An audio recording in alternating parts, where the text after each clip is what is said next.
ইয়ে নিজেই ই মৰিব। এই যে ধোঁৱাবোৰ উৰিছে, জুই একুৰা জ্বলিছে, জ্বলিব দিয়া। ইয়াত অকলতো মোৰ ঘৰ নাই না, জুইকুৰা জ্বলিব দিয়া, অকল মোৰ ঘৰেই নাই, ইয়াত সামূহিকভাৱে আপোনালোকৰ সকলোৰে ঘৰ আছে। আৰু এই যে জুইকুৰা ধোঁৱা ওলাইছে, এইবোৰ কি ভাবিব লগা কথা নেকি? ধোঁৱাহে, আকাশটো নহয়। আকাশ যিদিনা জয় কৰিব, আকাশ জয় কৰা মানুহে যদি ক'ৰবাত জুই একুৰা জ্বলায়, তেতিয়াহ'লে সেইটো ভাবিবলগীয়া কথা। কিন্তু আকাশ জয় কৰিব পৰা, অন্তৰিক্ষৰ বুকু ভেদ কৰি পৃথিৱীক তাৰ জীৱনৰ অমূল্য সম্পদ আনি দিব পৰা শক্তিটোৰ সন্ধানত আমি ৰৈ আছো।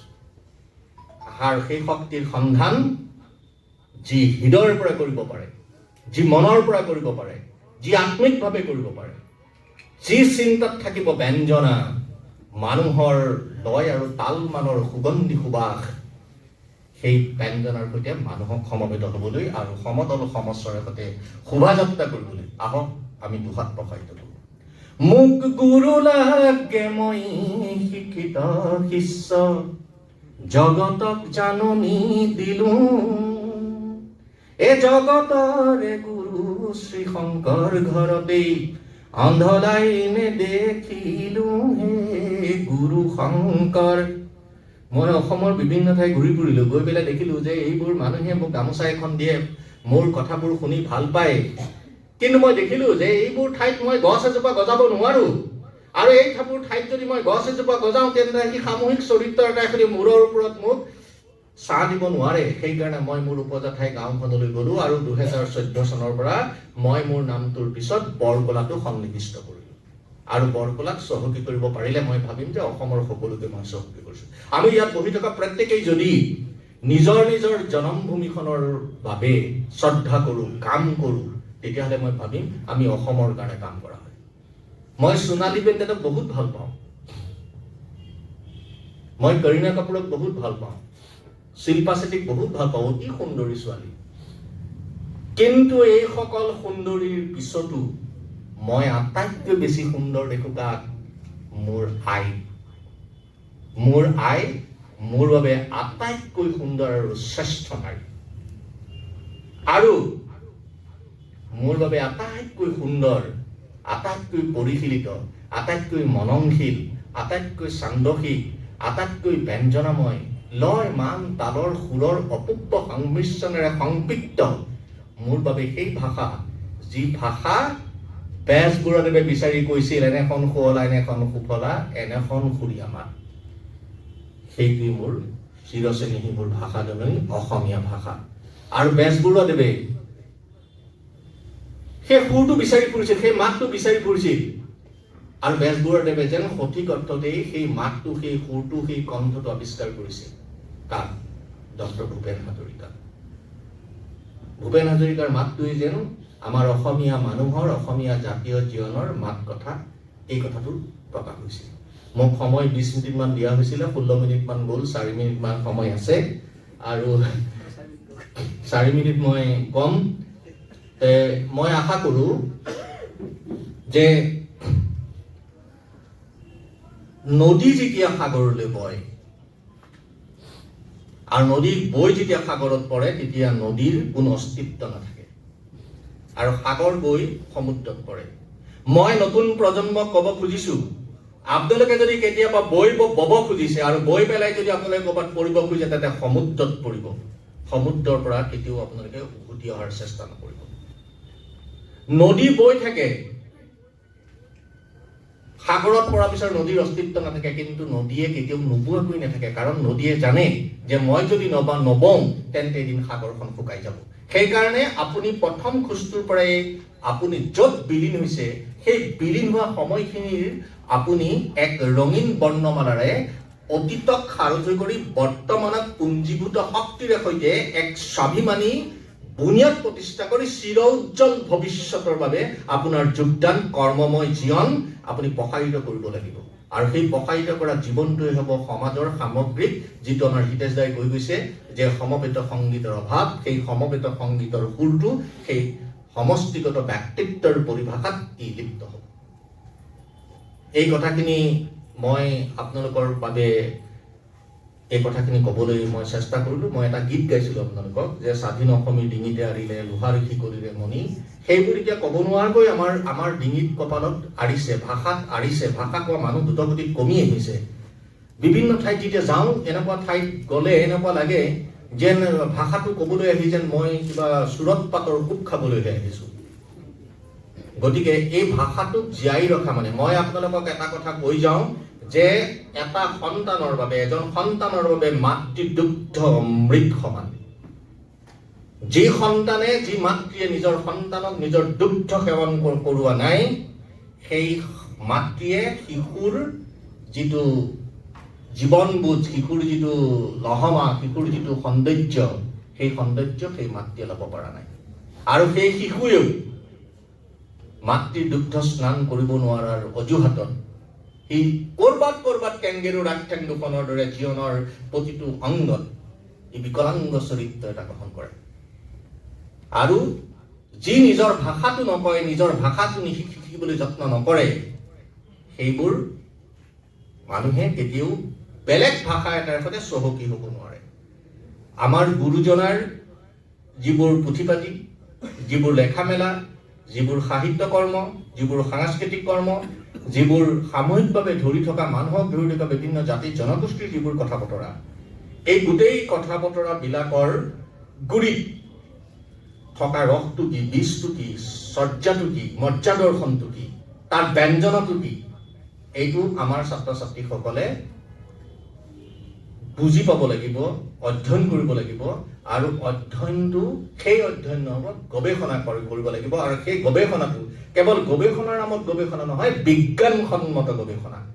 আৰু বিজ্ঞানসন্মত গৱেষণাৰ ৰংটো যেতিয়ালৈকে আপোনালোকৰ থেচিছ পেপাৰত শব্দ সম্ভাৰেৰে, বাক্যৰ সৰল গাঁথনিৰে সৈতে তাত ৰূপমান এটা প্ৰতিষ্ঠা হ'ব, সেইখন থেচিছ পেপাৰ আমাৰ বাবে গ্ৰহণীয় হ'ব। মই যেতিয়া বিশ্ববিদ্যালয়ত গৱেষণা কৰি আছিলোঁ, আৰু যেতিয়া মোক দুজনমান প্ৰফেচৰে কৈছিলে যে তুমি এটা ভাল কাম কৰা, আজিকালি বহুতেই গৱেষণা পত্ৰ লিখে, কোনোবাই কাৰোবাক দি পেলাই লিখে, ভাল কাম এটা হ'ব পৰাকৈ লিখিবা। মই ডক্টৰ ভূপেন হাজৰিকা, বিষ্ণুপ্ৰসাদ ৰাভা, জ্যোতিপ্ৰসাদ আগৰৱালাৰ গীতত জাতীয় ভৱিষ্য চেতনা, আধুনিক গীতত ভৱিষ্য চেতনা, এই কথাখিনিৰ সৈতে মই ইমান ভিতৰলৈকে সোমাই গ'লো। আৰু মোক যদি আপোনালোকে ভূপেন হাজৰিকাৰ গীত বা বিষ্ণুপ্ৰসাদ ৰাভাৰ গীত বা জ্যোতিপ্ৰসাদ আগৰৱালাৰ গীতৰ কথা ক'বলৈ কৈ থাকে, আপোনালোকৰ আমনি লাগিব, মোৰ আমনি নালাগে। এইটো মোৰ অহংকাৰ নহয়, এইটো এই কাৰণেই মই কৰিছোঁ যে মই আৰক্ষী বিভাগত চাকৰি কৰাৰ পিছত মৃতদেহ দেখিছোঁ, গুলীয়াগুলি দেখিছোঁ, ধৰ্ষণ দেখিছোঁ, অপহৰণ দেখিছোঁ, হত্যা দেখিছোঁ, ডকাইত দেখিছোঁ। চৰকাৰে এইবিলাকৰ মাজত আমাৰ সীমাৰেখা বান্ধি দিছে। আৰু এইবিলাকৰ মাজৰ পৰা ওলাই আহি মানৱীয় পৃথিৱী এখনৰ সুষমা কলা, সংস্কৃতি, জীৱনবোধ, জীৱনৰ ৰং, সৌন্দৰ্য, এইবোৰ চাব পৰাকৈ আমাৰ চকুত এখন আইনসংগত কাপোৰ বান্ধি থৈছে। তাৰ মাজৰ পৰা ওলাই আহি এইবোৰ চাবলৈ যত্ন কৰিছোঁ।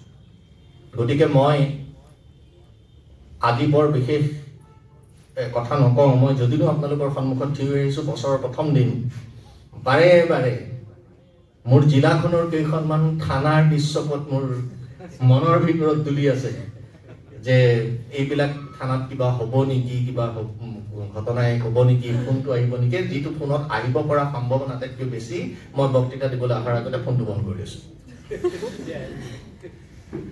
মই হিতেশ দাক অশেষ ধন্যবাদ জনাইছোঁ। আজি এনেকুৱা এটা পৰিৱেশত এটা নতুনৰ আৰম্ভণি, জীৱনৰ আৰম্ভণি, সৌন্দৰ্যৰ আৰম্ভণি, সুষমৰ আৰম্ভণি, কলাৰ আৰম্ভণি, নৃত্যৰ আৰম্ভণি, সংগীতৰ আৰম্ভণি, যোগাত্মক চেতনা, যোগাত্মক দৃষ্টিভংগী, যোগাত্মক পৰিভাষা। মোক যেতিয়া হিতেশ দাই কৈছে যে মই বছৰৰ প্ৰথম দিনটোত সদায় এটা যোগাত্মক কাম কৰোঁ, আৰু সেই যোগাত্মক কামটো এইবাৰ মই শংকৰদেৱ বিশ্ববিদ্যালয়ত কৰিম। শ্ৰীমন্ত শংকৰ গুৰু জীৱন যোগাত্মক চেতনাৰে সৈতে বিধৌত। ই ভাৰতবৰ্ষৰ বিভিন্ন প্ৰান্তলৈ আমাক লৈ গৈছে।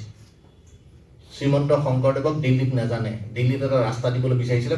মই যাওঁতে যেতিয়া সুধিছে মোক দুজনমান অফিচাৰে যে কি হয়, শংকৰদেৱ কোন হয় নাজানে, জয়মতীৰ কথা নাজানে, কনকলতাৰ কথা নাজানে। নাজানাটো কাৰ দোষ? আমাৰ দোষ। মই নৱপ্ৰজন্মক নমস্কাৰ জনাইছোঁ। নৱপ্ৰজন্মৰ কেইগৰাকীমান ছোৱালী, কেইজনমান ল'ৰাই জ্যোতিপ্ৰসাদ আগৰৱালা, বিষ্ণুপ্ৰসাদ ৰাভা, অম্বিকাগিৰি ৰায়চৌধুৰী, মইদুল ইছলাম বৰা, লক্ষীনাথ বেজবৰুৱা, জ্যোতিপ্ৰসাদ, বিষ্ণু ৰাভা ইত্যাদি অনেক ধীমান কিতনী পুৰুষৰ তেওঁলোকৰ বায়'ডাটা নেটত এৰি দিছে, ৱেবছাইটত এৰি দিছে। আৰু সেই ৱেবছাইটত এই কামটো কোনো বৃদ্ধ লোকে কৰা নাই। ইয়াৰ অৰ্থ এইটো নহয় যে বৃদ্ধ লোকৰ জীৱনৰ খোজে গঢ়ি তোলা মাটিৰ ওপৰত থিয় হৈ আমি কোনো কাম কৰা নাই। বৃদ্ধ লোকে গঢ়ি তোলা মাটিৰ ওপৰত থিয় হৈ নতুন প্ৰজন্মই তেওঁলোকক লৈ গৈছে। জ্যোতিপ্ৰসাদে প্ৰাচাত্য সংগীত আনিলে, বিষ্ণু ৰাভাই সংগীতক যোগদান কৰিলে, আৰু ভূপেন হাজৰিকাই সেই সংগীতক বিশ্বসভালৈ লৈ গ'ল, অসমীয়া মানুহক বিশ্বসভালৈ লৈ গ'ল। সেই প্ৰত্যেক মানুহৰে সমাজত একোটা অংশ আছে, একোটা যোগদান আছে। কোনো মানুহে সমাজৰ পৰা বিচ্ছিন্ন নহয়, আৰু যি মানুহে সমাজৰ পৰা বিচ্ছিন্ন বুলি নিজকে ভাবে সেই মানুহ সমাজৰ বোজা, সেই মানুহ সমাজৰ বাবে কেতিয়াও দায়বদ্ধ হ'ব নোৱাৰে। মই মহাপুৰুষ বিচাৰোঁ। ৰাতি যেতিয়া শুওঁ মই তেতিয়া মনৰ মাজতে ভাবোঁ যে ভাৰতবৰ্ষৰ কেইজনমান মহাপুৰুষ মই নাম ল'ব খোজোঁ। Ramanujan, Chaitanya, Mahatma Gandhi, Nelson Mandela, Stalin, এনেকুৱা মহাপুৰুষৰ মোৰ ছবিবিলাক মনলৈ আহে, শ্ৰীমন্ত শংকৰদেৱ। কিন্তু আজিৰ তাৰিখত সেইসকল মহাপুৰুষৰ প্ৰতিচ্ছবি বুকুত পুথিত কৰাৰ পিছতো মই দুৰন্ত গতিৰে ইমূৰৰ পৰা সিমূৰলৈ ঘূৰি ফুৰাৰ পিছতো মই কোনো এজন মহাপুৰুষ দেখা নাপাওঁ। মই মহাপুৰুষৰ ছবিখন তাতে পেলাই থৈ পুৰুষৰ সন্ধান কৰোঁ, আৰু পুৰুষৰ যেতিয়া সন্ধান কৰোঁ মই ক'তো পুৰুষ নেদেখোঁ। মোৰ চকুৰ আগত কিল বিলাই ঘূৰি ফুৰে কেৱল কাপুৰুষেই কাপুৰুষ। আৰু এই কাপুৰুষৰ পৃথিৱীখনত প্ৰত্যাহ্বান বহুত আছে, আৰু সেই প্ৰত্যাহ্বানক পুৰুষৰ পৃথিৱীলৈ পৰ্যবেক্ষিত কৰি আহ্বানৰ ৰঙীন সূতাৰে এখন সুন্দৰ কাপোৰৰ উমেৰে সৈতে আমি জীৱনটো যাপন কৰিব লাগিব। আৰু সেই কামটো নতুন প্ৰজন্মই কৰিব লাগিব। আমাৰ মাজত প্ৰত্যাহ্বান আৰু আমাৰ মাজত সংকট বহুত আছে। অজস্ৰ ল'ৰা ছোৱালীয়ে অসমীয়া ভাষাৰ মূল শিপাডালৰ পৰা আঁতৰি গৈ বিদেশী ভাষা এটাৰ সৈতে শিকিব গৈছে। 10 বছৰৰ পিছত আমাৰ অসমীয়া ভাষা কোৱা মানুহৰ সংখ্যা দ্ৰুতগতিত কমি আহিব। ভাষাৰ প্ৰতি মোৰ কোনো বিদ্বেষ নাই। ইংৰাজী বহুত ভাল ভাষা, ইংৰাজী মই খুব ভাল পাওঁ। ৰাতিপুৱা শোৱাৰ পৰা উঠে বা ৰাতি শোৱালৈকে আমি ইংৰাজীত কাম কৰোঁ। কিন্তু ইংৰাজী ভাষাই আন্তঃৰাষ্ট্ৰীয় ভাষা। ক'ৰবাত পৃথিৱীৰ ইমূৰ সিমূৰৰ লগত যোগাযোগ সংস্থাপন কৰিবলৈ হ'লে ইংৰাজীটো লাগিবই আমাক। ইংৰাজী বাদ দি আমি আজিৰ পৃথিৱীৰ গোলকীয়কৰণ পৃথিৱীত আমি খোজকাঢ়িব নোৱাৰোঁ। কিন্তু মনত ৰাখিব, ইংৰাজী ভাষাটোক শক্তিশালী কৰিবৰ কাৰণে বা আপোনাক শক্তিশালী কৰিবৰ কাৰণে, ইংৰাজী ভাষাৰ সৈতে আপোনাক শক্তিশালী কৰিবৰ কাৰণে আপোনাক নিজৰ মাতৃভাষাটোৰ প্ৰয়োজন সৰ্বাধিক। আৰু মাতৃভাষা আপোনালোকে শিকিবই লাগিব। মই ভাষাৰ বাবেই মই জীয়াই থাকিম, ভাষাকেই বুকুত বান্ধি মৰণ গুচিম। মোৰ ভাষা মোৰ আশা, গৌৰৱ অস্মিতা, সংগ্ৰামী জীৱনৰ সজাগতা। মোৰ ভাষাই গঢ়ক নৱমানৱতা, সংগ্ৰামী জীৱনৰ সজাগতা।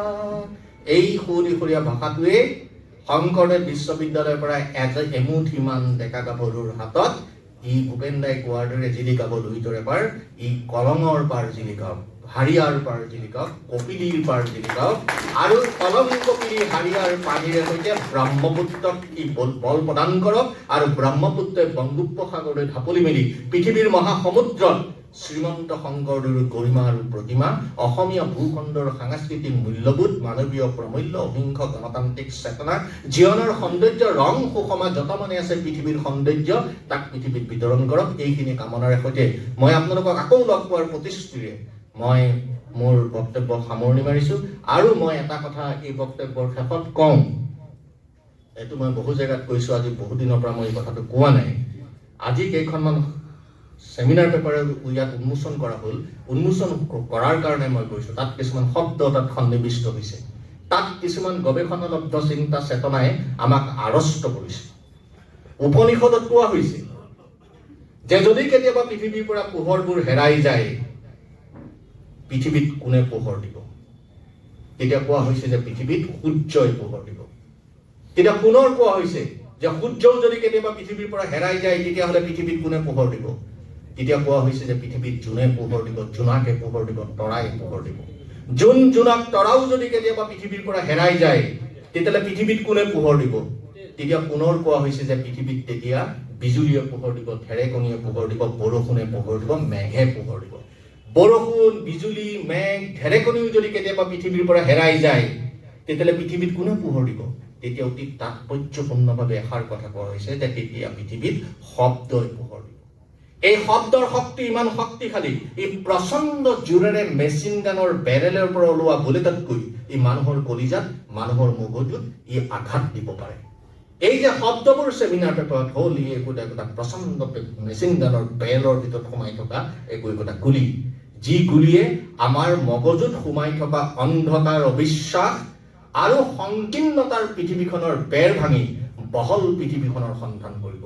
এই যে দিগন্তৰ কথা ক'লে, এই যে আন্তঃৰাষ্ট্ৰীয় কথা ক'লে, আৰু খুব সংক্ষেপে এজন ৰোগীৰ জীৱন বৰ্ণনাৰে সৈতে আমাৰ পঞ্চভৌতিক দেহৰ আমি কি কৰিব পাৰোঁ, আমাৰ মহান উদ্দেশ্যটো কি, আমাৰ উদাৰতাটো কি, আমাৰ কাম্য কি, আমাৰ সমাজ চেতনাৰ সৈতে আমি কেনেভাৱে জড়িত, যিটো শৰৎ দাই কৈ গৈছে যে চকুকেইটা দান দিয়া, তেজ দান দিয়া, এই গোটেই ব্যৱস্থাটো পঞ্চভৌতিক দেহৰ। এই দেহটো আমাৰ নহয়, এই দেহটো কোনোবা অপাৰ শক্তিয়ে। দিল্লীৰ এখন বিশ্ববিদ্যালয়ত APJ আব্দুল কালামক সুধিছিল ছাত্ৰ ছাত্ৰীসকলে বাহিৰলৈ ওলাই আহি, ডু ইউ বিলিভ গড? তেতিয়া তেওঁ কৈছিল যে মই বিশ্বাস নকৰিছিলোঁ, কিন্তু এদিন মাছ ৰাতি মই ওলাই গৈছিলোঁ, আৰু ওলাই গৈ ফৰিং ফুটা জোনাকত আমাৰ যিটো তাৰকা মণ্ডলী, হাতীপতি, অন্তৰীক্ষ, তাত অজস্ৰ গ্ৰহ নক্ষত্ৰ দেখিলোঁ। আৰু সেই গ্ৰহ নক্ষত্ৰবোৰ দেখি মই মোৰ মনৰ মাজত, চকুৰ মাজত, মগজুৰ মাজত এনেকুৱা এখন ছবি চিত্ৰিত হ'ল যে সেই অনন্ত অসংখ্য অতুল্য গ্ৰহবিলাকৰ ভিতৰত পৃথিৱীখন এটা অতি ক্ষুদ্ৰ গ্ৰহ। আৰু এই ক্ষুদ্ৰ গ্ৰহটো থাকি আমি বিভিন্ন ধৰণৰ প্ৰশান্ত মহাসাগৰত এটম বোমাৰ পৰীক্ষা কৰিছোঁ মানুহ মাৰিবৰ কাৰণে, আমি নানান ধৰণৰ ৰাসায়নিক বিষক্ৰিয়াৰ সৃষ্টি কৰিছোঁ।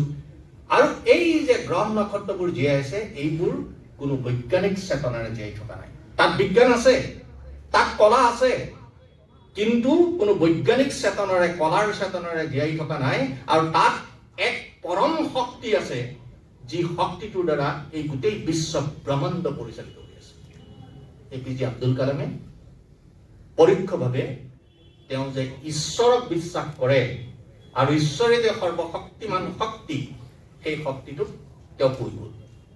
সেইকাৰণে মই ভাবোঁ যে ইয়াত শৰৎ দায়ে বক্তৃতাত তেওঁৰ দুখন ধৰ্মীয় গ্ৰন্থ, একেখন ধৰ্মীয় গ্ৰন্থ দুটা জেগাত থয়। এটা জেগাত তেওঁৰ যিটো মুক্তি হয়, সেই মুক্তিৰ কাৰণে বিচাৰে, তেওঁ যেতিয়া পৰে, সমস্যাত পৰে, আৰু আনটোৱে প্ৰকৃতিক সুন্দৰতা প্ৰদান কৰিবৰ কাৰণে।